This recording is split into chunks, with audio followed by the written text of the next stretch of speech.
Yeah, old school. That's what I'm talking about. Listen, this ain't for everybody. Some of y'all need to hear this. I know you're in the trenches fighting, but check it out. I'm gonna put it down like this so I can help the saints understand. Everything you're going through is all part of the master plan. Or what? You thought cause you got saved everything was gonna be peaches and cream? You better wake up, son. Don't nothing come to a sleeper but a dream. Faith without works is dead. Read your Bible, you know what it said. He who don't work don't eat. Slackers don't get fed. Yeah, Jesus said he who puts his hands to the plow looks back the same ain't fit. Some of y'all ain't been in the trenches 5 minutes and you about ready to quit. I ain't mad at you, I'm just hitting you with the real. If you died for me and I was still tripping, now how you think that make you feel? Check this out, deep game, this here's deep. Some of y'all ain't sawing nothing but you started trying to reach. But unto him who is able to possess your fathers by his glory. Struggles might be part of your testimony, but it ain't the end of the story. Now the point is this was prophesied way back in the day. Choir, sing your hook right here and see if the church can relate. I know we can make it. I know good and well. God can work it out. Work it out. Work it out. Yeah, he'll work it out. I know we can make it. We can make it. I know good and well. God can work it out. Yes, he can. Yes, he can. Yes, he can. Yeah. Thinking not strange, the fiery trials wanted to try you. You say, why you? But your church say, what would Jesus do? Why you asking if he ain't trying to do what he's saying? He told you he was going to have tribulations, but you thought he was playing. 1 minute you tell him how good God is and can't nobody beat the talk. The next minute you're backsliding so fast, look like you're moonwalking. Oh yeah, I'm preaching to myself because I ain't no better. It ain't like I've been following his every word, obeying it to the letter. So we soldiers, we got to remember that. Regroup, stay on point. Yeah, bow down, confess, repent, stay humble, let him anoint. It ain't easy as I thought it was. I'd be lying if I told you that. But it's showing up getting better all the time. Trust me, that's the fact. Ain't nothing we going through that can't be handled. God put that on his son. Like they say, you can shout now if you want to, because the battle's already won. So while you're going through the valley, don't even trip. You're going to be on top. Choir, sing the hook line one more again. This time you don't stop. I know we can make it. We can. Yes, everybody, I'm going to pump the brakes right there because, you know, I believe we're going to make it too.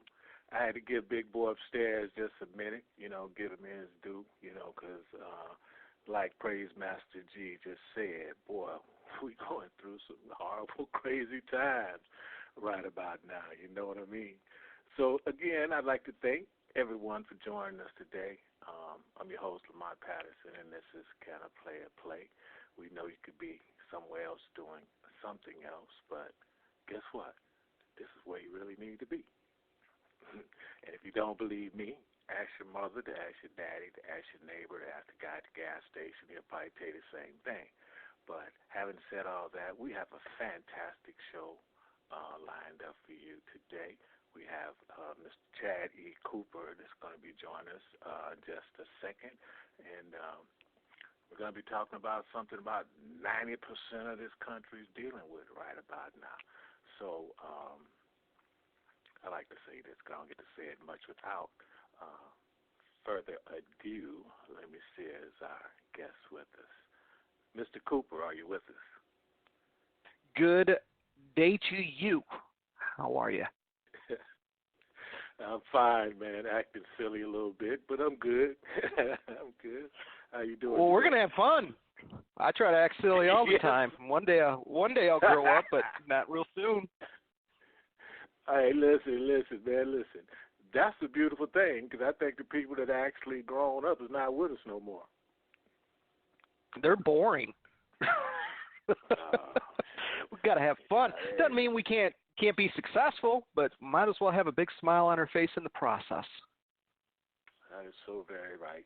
Well, give me a second, Mr. Cooper. Today we're talking to Chad E. Cooper, who's the author of Time Isn't the Problem. And we're going to be talking about the 4 strategies to transform stress into success. And I think I mentioned a moment ago that I think a good portion of this country is dealing with that issue, Mr. Cooper. So what do you think? Well, I would say we could probably expand that to pretty much the Western Hemisphere, or pretty much anybody who is a spiritual entity that lives in the material world. So that pretty much qualifies for about everybody. You know, you're absolutely right, and I don't even know why I said what I said. I wanted to say just what you said, but you said it so much more eloquently than I could have put it. But you're absolutely right, because I don't know anyone that's not dealing with some of these issues, if not all of them. We are a society today where the biggest challenge I would say that we all face is we highlight it in the U.S. thinking that we're unique to the issue, but the internet has really shrunk the world and has made it an opportunity for everyone. And that opportunity is recognizing that the great equalizer, the one thing doesn't matter what we were born into, doesn't matter our gender, doesn't matter our ethnicity, doesn't matter how much money we have, none of it matters, because the one thing you can't buy is an additional hour of time. You get 168 hours, no more, no less. How we use it is what separates the boys from the men and the women from the girls. So that's our goal. Figure out how do we actually master time, because we're not going to get any more. I like to say time is the only thing in life we can't replace. Indeed. So it really kind of starts. Deming, who was in Japan after World War II, said very eloquently, a bad system will beat a good person every time. And I would say that's kind of the crux of what many people are struggling with today, is that we have bad systems for good people who mean well, but they're going to get beat until they understand how to create a system that will work for them. So that's what I'm here to talk about. So it's so funny that you said that, because I have to say it a little bit different, but it's kind of like on the same lines. I was just telling somebody else the other day, if everybody else is cheating and you're the only one playing by the rules, you're going to lose every time. There you go. That's it. So what we need to realize is who's cheating. And if we look back at the American Revolution, it was kind of like the popularized, the historical kind of moment in history where the United States won its freedom because we actually broke from tradition. We fought guerrilla warfare. And we might think that that's nasty, but that's actually what achieved our victory in our democracy today. But it's being used against us as well today. And that is who's cheating is the social media systems, the technology, the marketing. They're using guerrilla warfare tactics. We live in a society where we have constant alarms.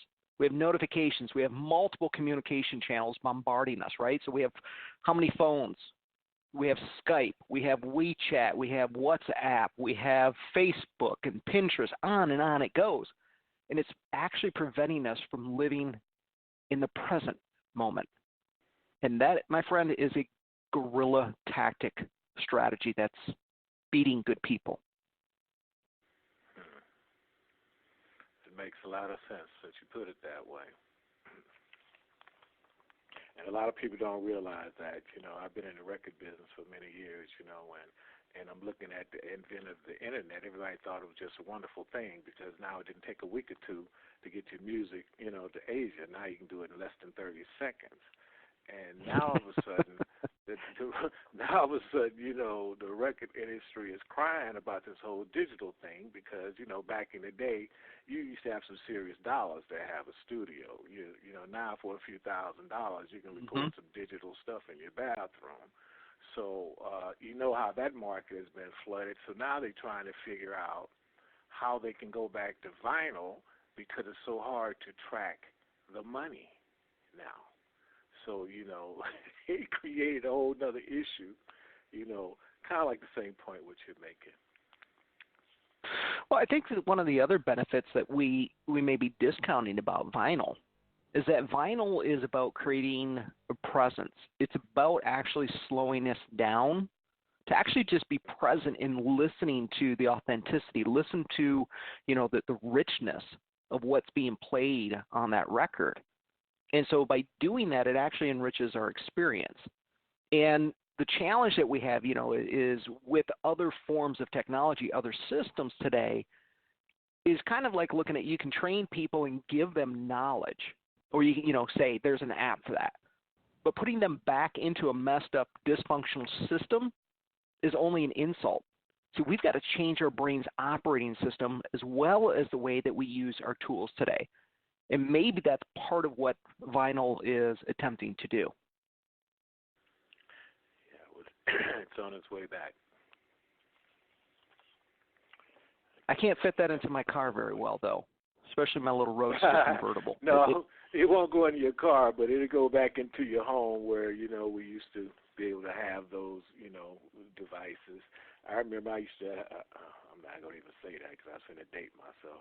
I was going to say I had a record player 45 back in my car, which I did, true story. It only worked, when we parked somewhere, but I mean, it was just cool to have because that was something that everybody didn't have, Heck yeah.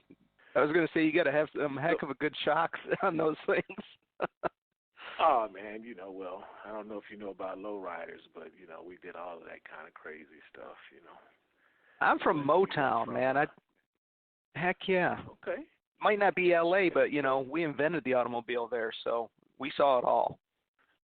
Okay, so, we went from the cars to the motorcycles, to the boats, and to the horses, and whoever else what we're doing right about now. So, Mr. Cooper, tell us a little bit about you. I understand that, I guess you're a Marine. Is that what I read somewhere? I am a former Marine. I am a former major. I had, I think, 33 major sponsors in the Ironman triathlete circuit. Worked for a small little computer company, probably never heard of, called Microsoft. And I retired from there at the age of 35. You've heard of them before. Okay. Got it. Oh, yeah. That's everybody has. So, okay. Yeah. So retired at 35. I've been an elected official for over a decade. I've been out of that for probably about 5 years. And I've worked for and partnered with the #1 coaching organization in the world, and was by my mentor and partner called his golden coach for many, many years. And he and I went separate ways in 2016, and I decided, okay, I'm ready to go back and stand out on my own stage here and share my own message with the world. And so that's really what I'm doing today. Is I've learned what it means to create a legendary life or experience. And now my goal is to serve one to many and help people be the hero of their own book, of their own movie script. And so that's my commitment today, and I do that through professional life coaching, billionaires, professional athletes, Olympians, and just everyday people like me. And I have a couple foundations where I go and give back to others in places like Guatemala, where I've been there for about 12 years, and New Zealand, working with indigenous tribes. So I keep my hands busy. Well, it seemed like it, man. It seemed like you well-traveled and touched a lot of people, man, and that's a fantastic thing. And I think that's what we should do when we get to a certain place in life. I think we should try to reach out and touch and help as many people as we can. Indeed. When you, Chad, when you speak of a legendary lifestyle, is that an individual thing? Does each individual have their own, I guess, dream or goal that you expand upon, or do you help formulate a plan? Well, I like to look at a legendary life experience the way that we look at a fingerprint. And each person's is unique. No single person or no two people are alike. And so a legendary life is also like that fingerprint. It's very unique. It's about defining what that means to you, not letting society define it. And so it's about whether that is spiritual, physical, mental, what are the aspects that go into that? And having the courage to navigate your own purposeful future. And so it begins with looking at that foundation, which is our purpose and language. And when we understand our purpose, as Mark Twain said, the two most important days in his life was the day that he was born than the day he found out why. And so when we understand what our purpose is, then it's about being deliberate in designing a plan that allows us to actually fulfill it. And without that, we can have moments of happiness. But if we want true lasting fulfillment, we have to understand our purpose. And I also believe we also have to be able to contribute beyond ourselves. You made you mentioned a couple of things there, and a couple of questions jumped into my mind. You said people have to understand and figure out what their purpose is. Do you find that is one of the most difficult things for people to do? It can be a challenge for people because we have a lot of information that is out there today. We have a lot of gurus trying to sell, what is your purpose? And of course, we're in a capitalistic society that is trying to fulfill that need through material attainment. And don't get me wrong, I have nothing against material attainment. But if we're using it to define ourselves and our self-worth, then we're utilizing those tools and in those systems in the wrong way. So purpose, I think, is actually much, much easier than maybe what we believe it to be. It's not how much money we have in the bank. It's not the neighborhood that we live in, the car that we drive, the title of the career that we have. But our purpose is actually how we want to feel. Our purpose is a set of feelings. So if we think back, as a kid, maybe we were on the basketball court or we were on a baseball field.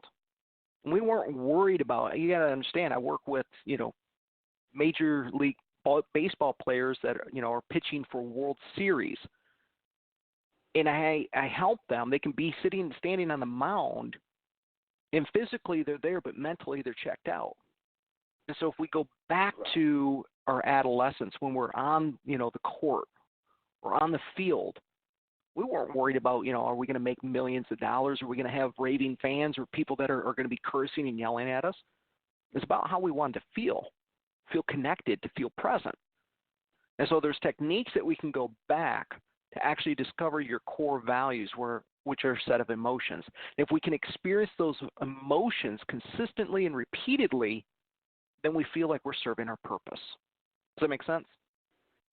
Yeah, and I'm glad you explained that too, because I know a lot of listeners had the same question. They walking around every day, and they know they're here, and they stepping on ants and bugs every day, but they still don't know what their purpose is.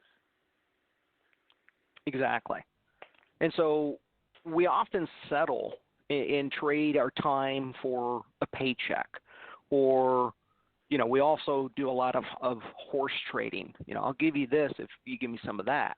And that goes on in relationships. That goes on in all kinds of areas of our life.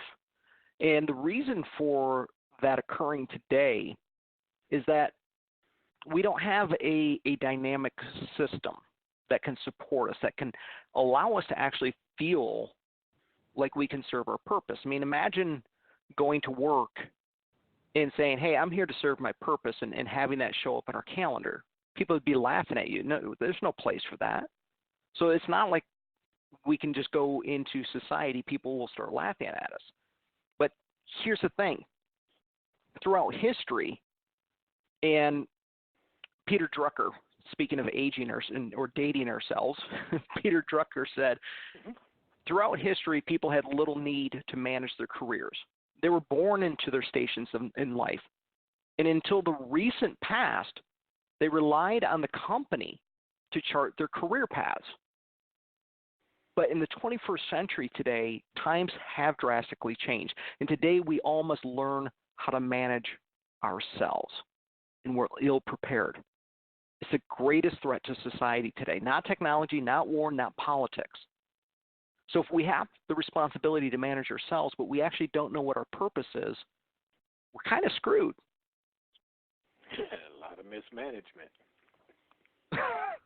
Well, there's a lot of being, running around. Is this it? Is this it? Is this it? And that's why we've seen so many Hollywood celebrities that they get to the top and they look around and they go, tell me this isn't all there is. I mean, we've seen the deaths just pile up, good people, but they get to celebrity status. They have all the money that they need. They have everything that they need, but nothing that they actually want, because along the way, they were looking for their purpose and never understood that it was sitting right in front of them as a set of emotions. Wow. That's powerful stuff right there, Chad. Chad, let's talk a little bit about your book. And I guess what really jumped out to me, like we started in the beginning, about this whole stress factor. So give us a little example on, well, not example, but let's talk about that a little bit. How you can turn stress into success. Sure. So if we think right now, as an example, how many of us right now are not being present? See, our mind is jumping from maybe a huge to-do list that begins all over tomorrow, or perhaps about making dinner, or ensuring that the kids' duties are completed because it's summer so they don't have homework, to when am I going to get a break and get to relax? It's Sunday. Do I actually get to relax sometime today? So it's all this kind of jumping around that can really affect our heart coherence. And this is the reason, in order for us to move from stress to success, the first thing we need to do is actually remove our to-do list and go and stick with a single calendar, because that actually will promote presence in a Western Hemisphere environment. Because here's the reality. A to-do list is nothing more than another calendar with a different skin. So think about this.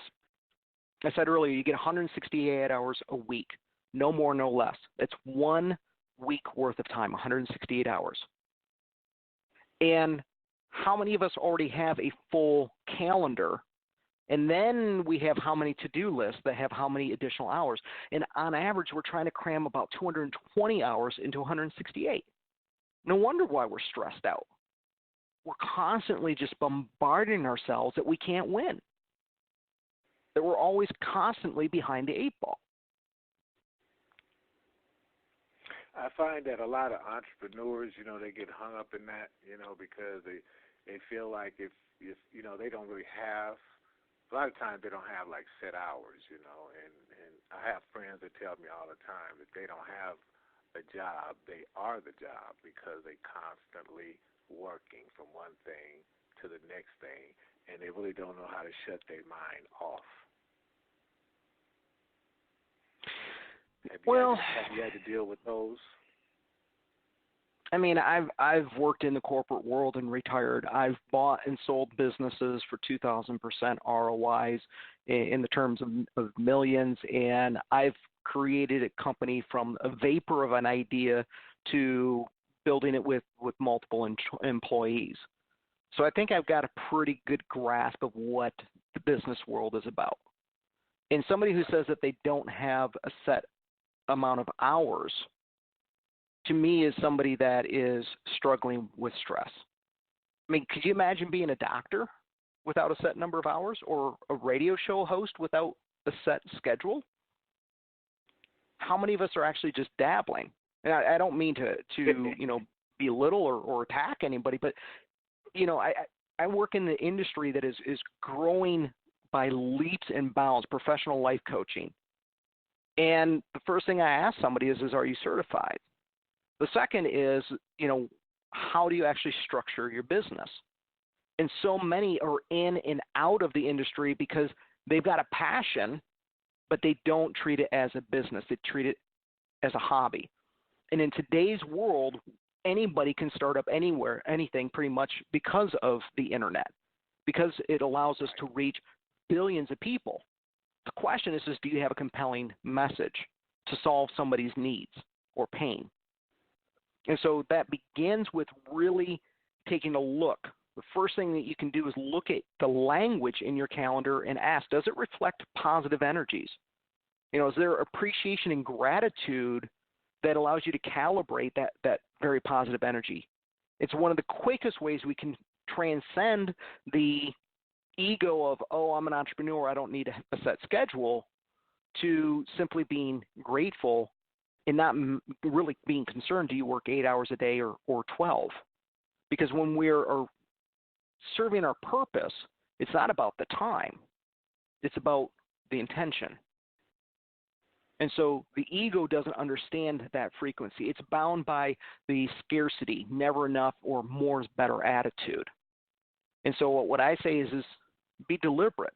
Have a schedule and be thoughtful about the language that you're actually putting in the subject lines. Does that make sense? Yes, got it. Got it. Because I do have a lot of associates that they burn bright, but they burn out. You know, they're constantly on drive, you know, and they never shut down. They never regroup. They never just slow their pace. Well, that's a great point. All over the place. Yeah.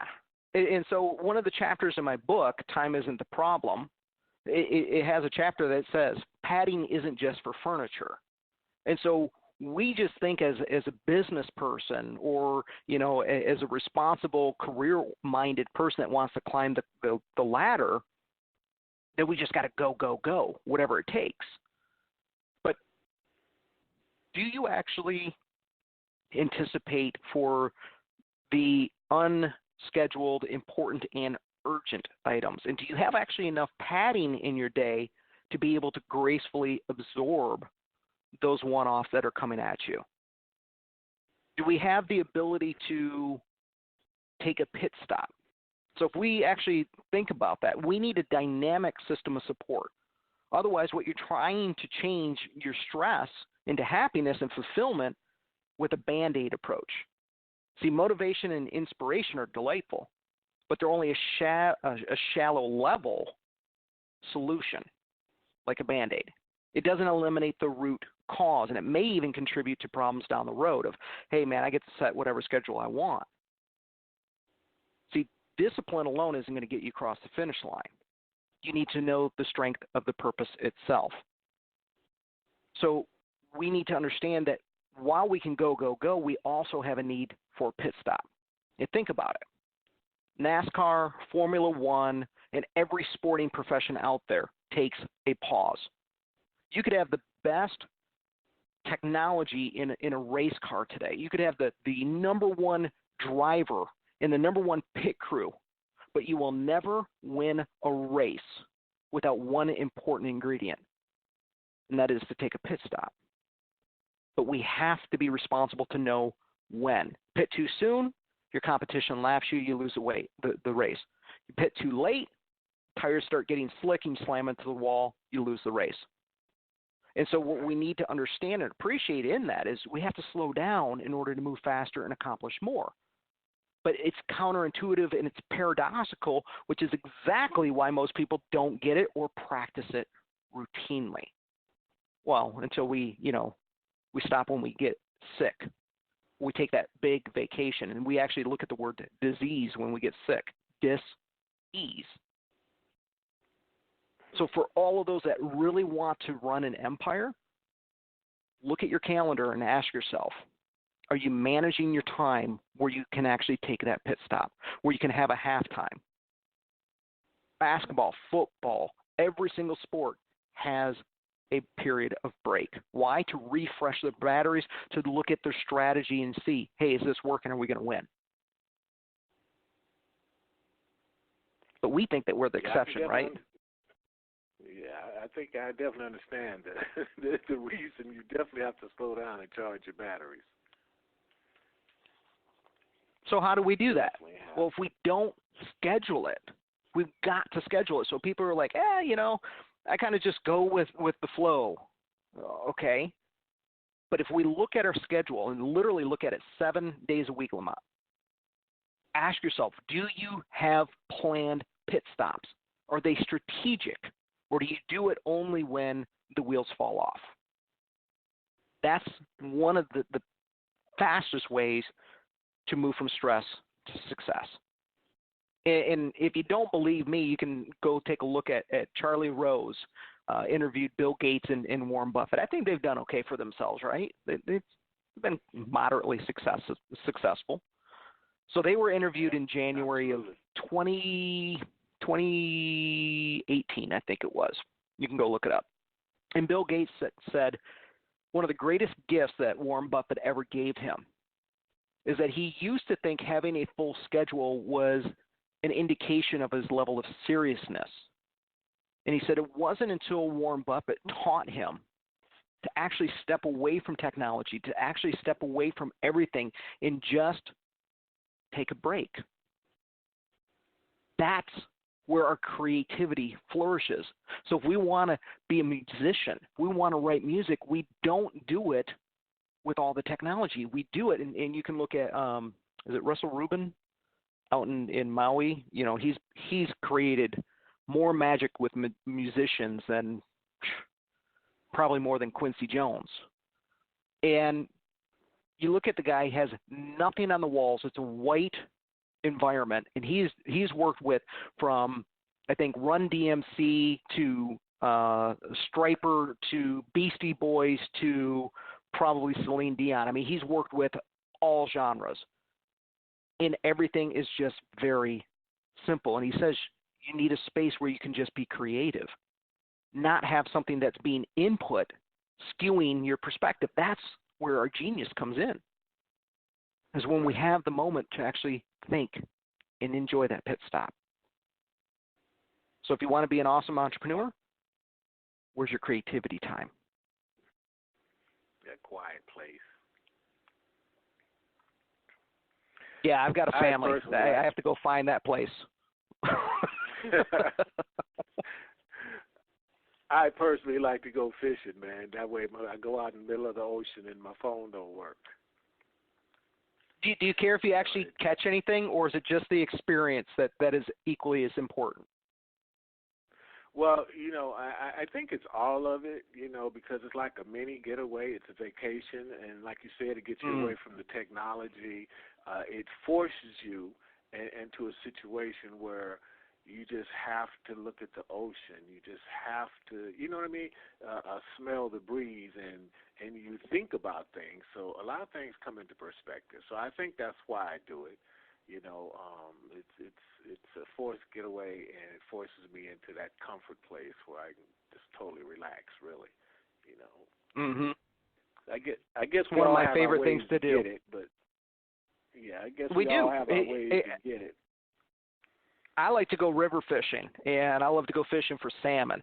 I can't fish very well, as my friends tell me all the time. They're like, dude, you need to stick to these other things. I'm like, I don't care. It's kind of like golf. My friends will be like, dude, what'd you get on that last hole? I'm like, I don't know. Oh, you got a 4 on that. I'm like, then why'd you ask me? You're keeping score. They said, well, why aren't you keeping score? I said, because it annoys you and because I get to enjoy the game. It's all of it, you know. It's the outing. It's the, you know, a lot of fishermen, to me, you know, 'cause I fish with a lot of guys that's a little older than me sometimes, but it's the camaraderie, man. And I learned so much from these guys just standing there on the fishing boat, just looking out, you know, just listening to them talk. Exactly. So, you know, and there's not an app for that. All of that. Right. No, it is not. You're absolutely right. I fished for salmon a few times in Alaska. I don't know where you can fish too much for river, for salmon here. What part of the country are you in? I am in sunny tropical Florida these days, loving it. Oh, I got away from the Great White North, and I can go fly to where the snow is when I want it now. You say when you want it, huh? That's right. That's right. I enjoy the snow just so as long as I don't have to shovel it or drive in it, then it's beautiful because I can leave it now. Yeah, that's fantastic.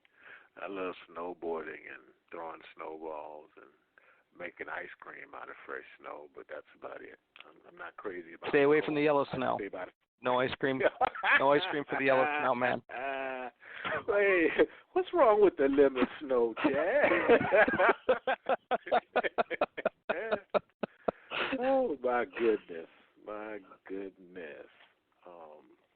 So you were talking, Chad, you were saying that you'd work with a lot of professional athletes, and I know you mentioned, baseball players, and I guess when you were talking about that, I was thinking about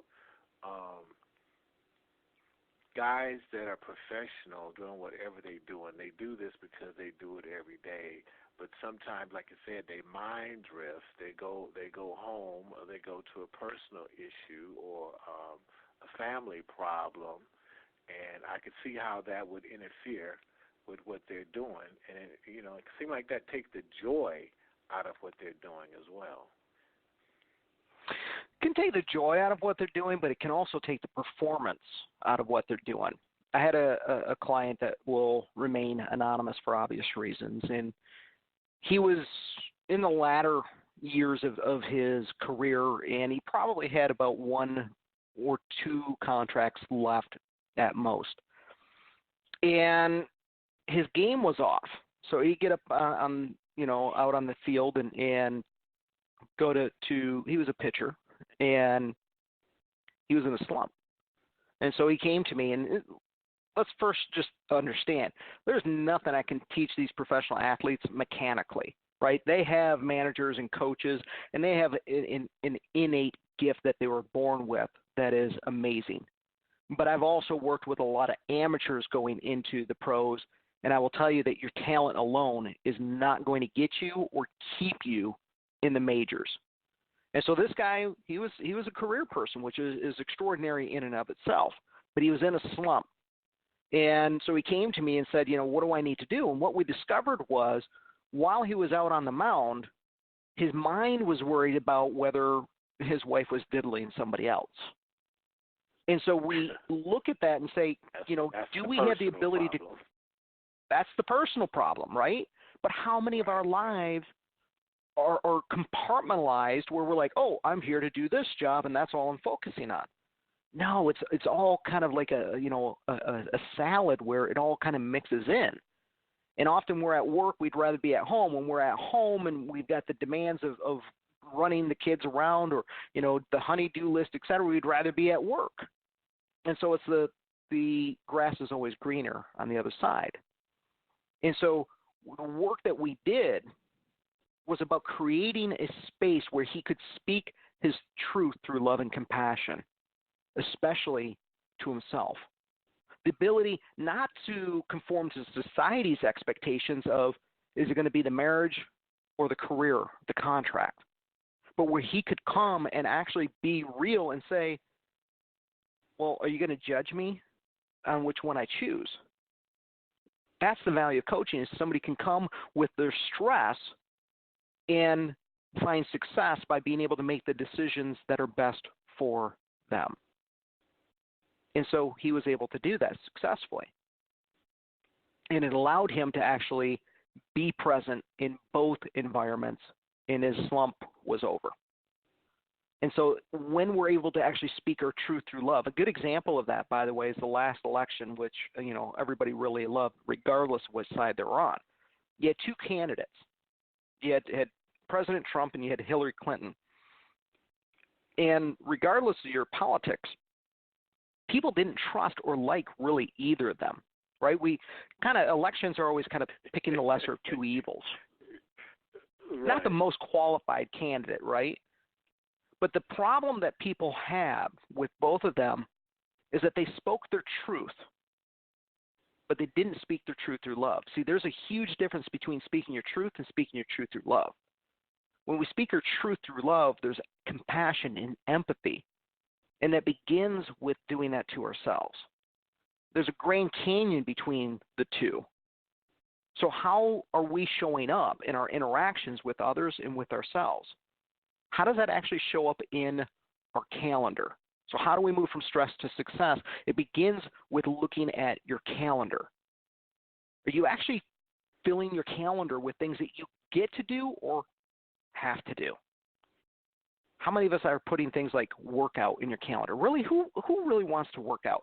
I mean, I'm kind of sick and messed up in the head a little bit, Lamont, because you don't do an Ironman for any logical reason. Anybody who tries to give you a valid reason to do an Ironman is just full out lying.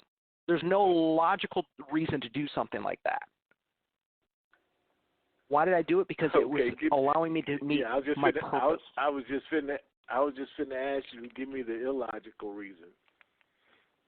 It's the same reason I went into the Marine Corps. I wanted to see what I was capable of. I wanted to be able to do something that was bigger than just me. So I did that to serve my country. It was a personal test. Then you were testing yourself. It was a personal test. It is because each of those actually honored the emotions and my values that I wanted to experience. Right, to see what am I capable of. When I was in boot camp, I had the flu. It was coming out both ends that you don't want to picture it. Not the place to be deathly sick. And my drill instructors were really compassionate, had a unique way of helping me get over that illness. That was facetious. So they said, drop it and just give me push-ups.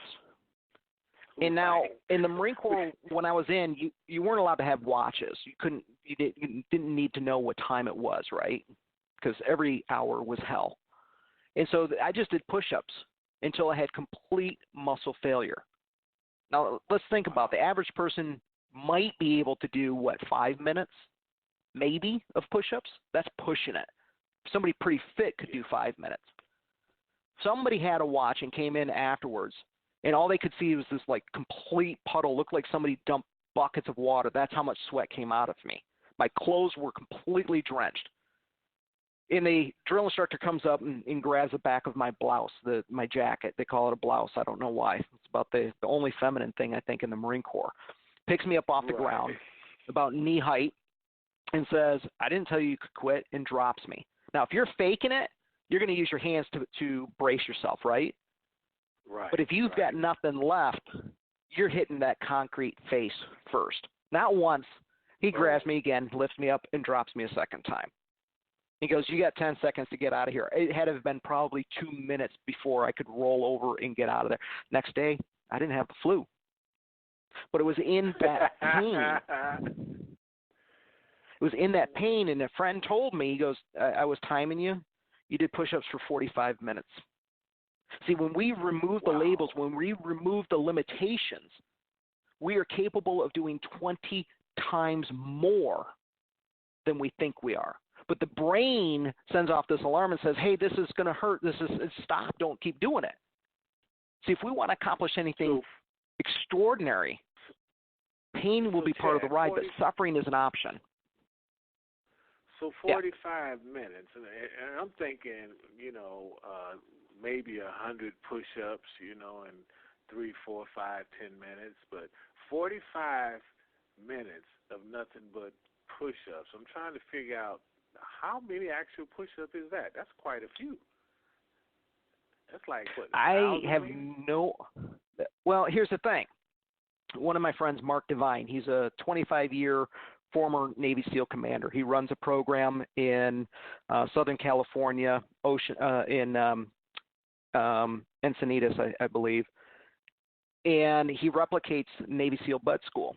And the first thing you have to do through Bud School is drop and give 1,000 push-ups, and that washes out the vast majority of them right there. Right, a good number of them can't even do that. But see, here's the thing: if we look at, I got to do 1,000, you're never going to make it. You got to understand that it's not your strength that holds you to your purpose. It's the strength of the purpose itself. What's your why? Why are you there? For me, is I had to see what I was made of. What was I capable of? And they gave me a unique environment to put that to the test. It's how I became a regimental Marine. It's how I was most physically fit. So I could actually do that. But what you do, if you want to move stress to success, is break down your goals, your calendar, into small, bite-sized pieces. Don't focus on the 1,000 push-ups. Focus on the first 100.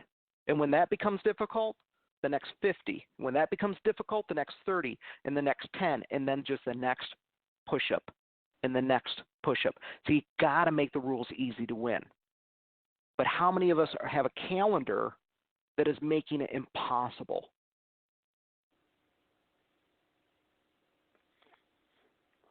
Powerful stuff there, Mr. Cooper.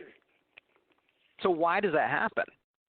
Well, I think Mark Devine said it best. He said the industrial age brought about material prosperity that eliminated a lot of natural challenges that life used to deliver.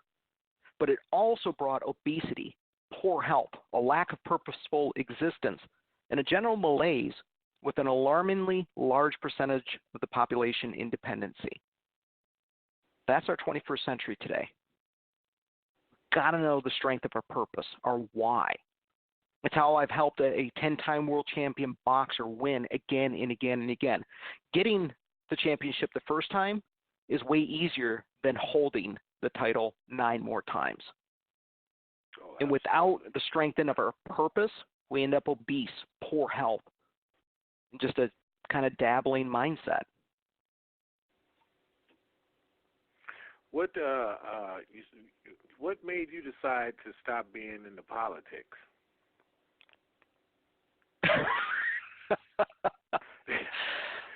I mean, I can imagine, but I just want to hear it from you.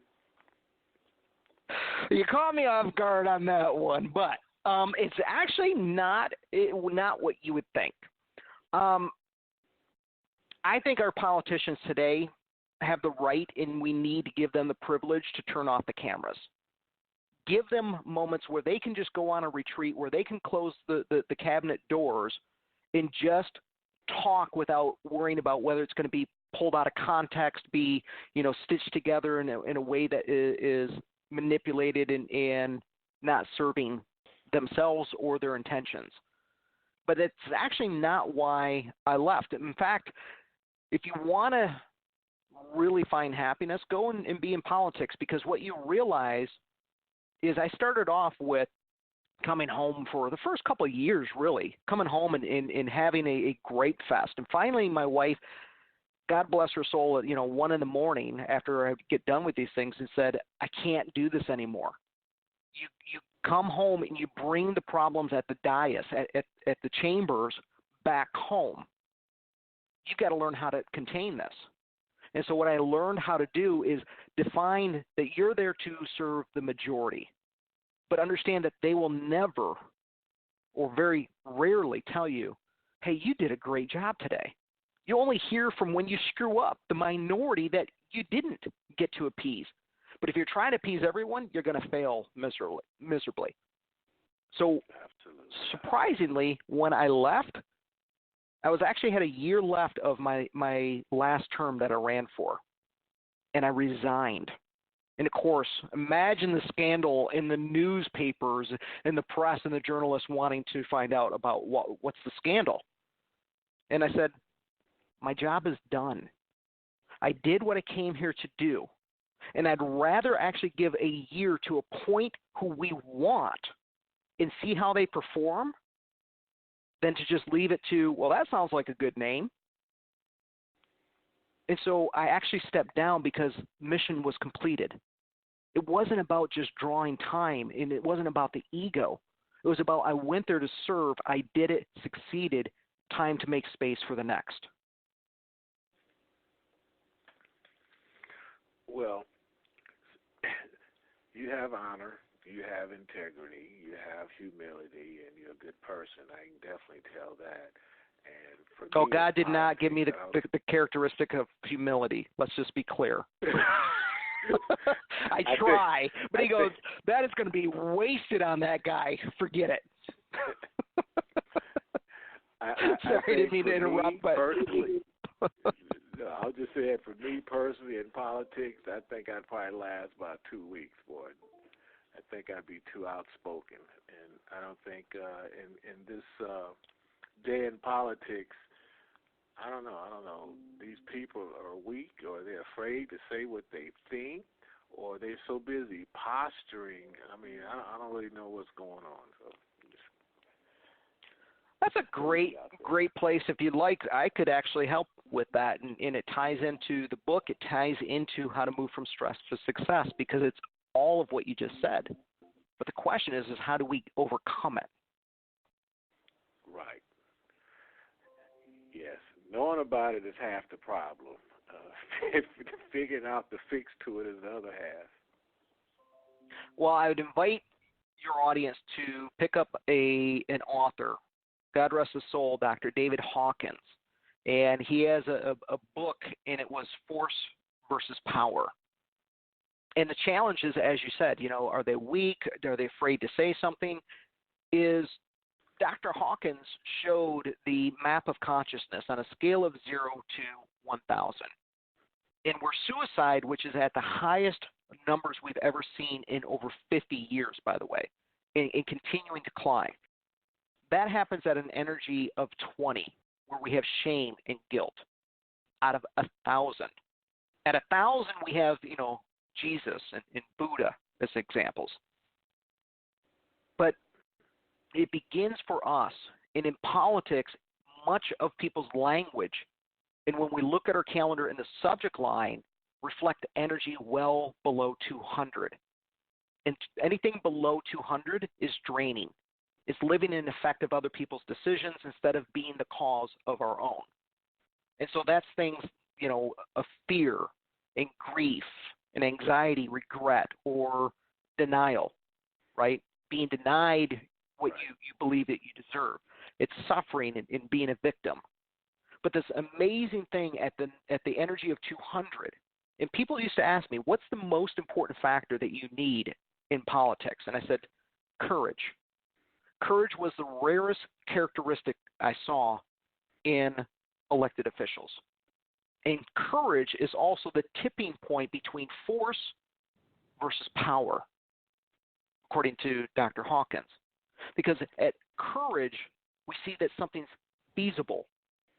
There's an affirmation and an empowerment that makes it permissible. And so when we look at our calendar, is the language that we're using enabling, inspiring? Is it offering mercy and compassion? Are we using our language in wise and meaningful ways and loving? And what I learned from an indigenous tribe that I work with in the South Pacific, they said it best.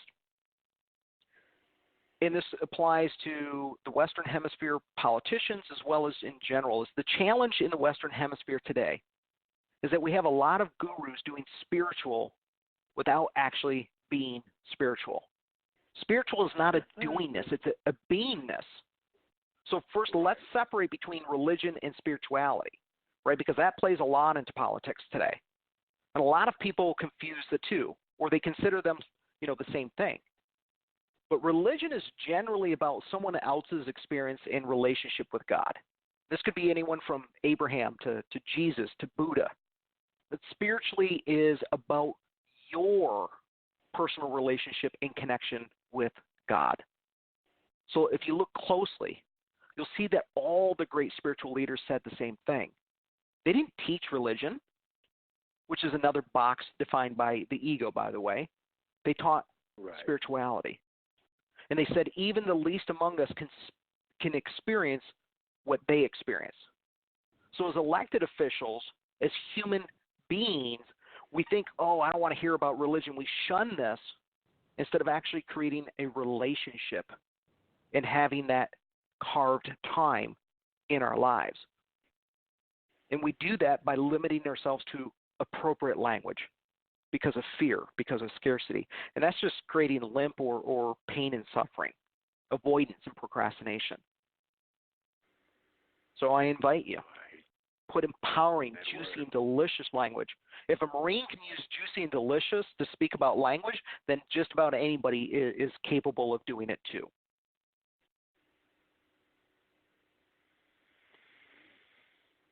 I was thinking about that one for a second.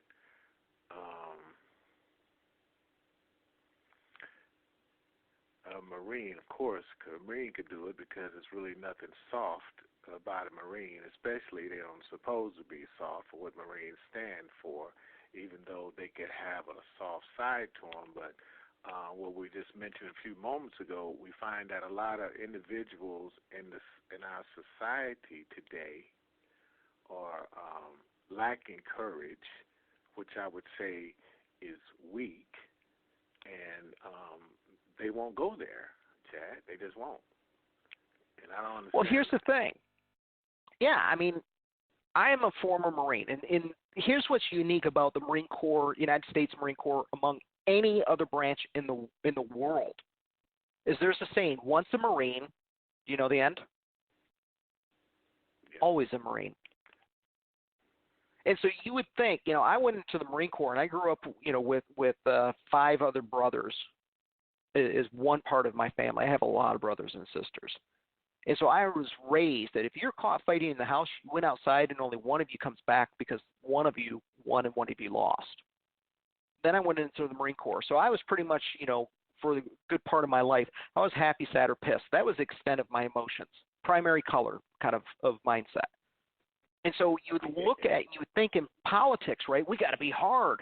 You got a president that is hard, can't be soft. So how can a Marine find the light? How can I actually move from stress to success? And I look at it in the philosophy of Tai Chi, in the martial art. Tai Chi is a martial art. And if you look at Tai Chi, their philosophy is that the softer you are, the stronger you are. The more vulnerable you are, the more powerful you are.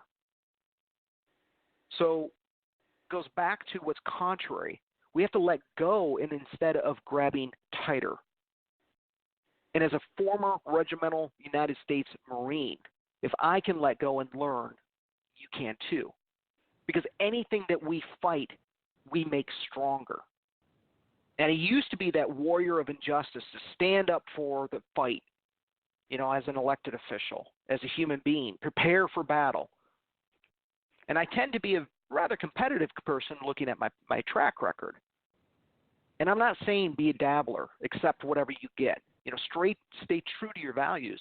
But instead of fighting, instead of saying, oh, I got to be hard and can't budge, use empowering language. Use softness instead of force in fighting to become a warrior of peace.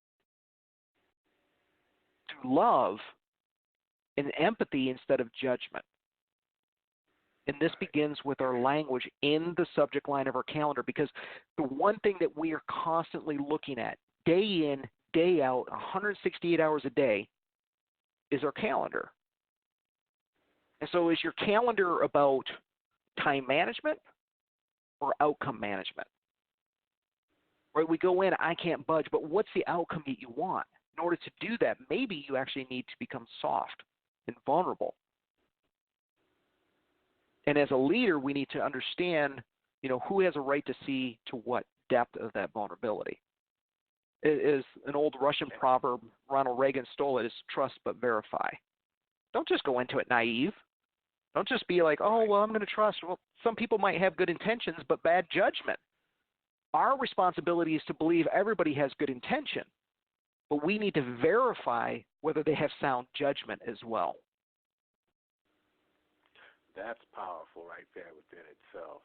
Chad, but listen, man, I wish you had made that point a little earlier, boy, because we could have talked about that one for another 10 minutes. But listen, we're down to the last minute or so of the show, and I want to give you the opportunity to tell everybody where to go get your book and how they can get in contact with you. Well, easiest thing, I appreciate that. Thank you for allowing me to share my message on your show and be able to help really impact and better people's lives. You can easily just go to ChadECooper.com. E is in echo, ChadECooper.com. But I'd love to give your audience a gift. And that gift is if you go to ChadECooper.com/free courses. You will see in there, I'm actually giving away, not just my book is available in audio that you can get for free for a limited time. My publishers make sure I have to say that for a limited time. But I have a 12-week course that is about transformation, not just short-term inspiration or motivation. And if you want to see what that's about, it's one of just a great class that I did. And I'm making that entire class available for free if you go to ChadECooper.com/free courses. Now, I am asking for a donation that 100% goes to my foundation so that I can continue to contribute and support those that are unable to teach others how to fish instead of providing them fish for life. So I hope that people will go enjoy the course. It's free 100%. If you feel, that it serves you, give to the foundation. Definitely appreciate it, Chad, and I want to extend an invitation to come back whenever you feel like it. We'd love to have you back again. You provided listeners with a wealth of information, and I appreciate you much, and we enjoyed you. Been an honor. Thank you so much. I'd love to come back anytime. Thank you, sir. Appreciate you. Chad E. Cooper, everybody. The show will be live, available in its entirety in a few seconds. You can hear it wherever you are in the world. Go check out Mr. Chad Cooper and turn your stress into success. And we'll see you next week, 2:30 PST. Blessings, y'all.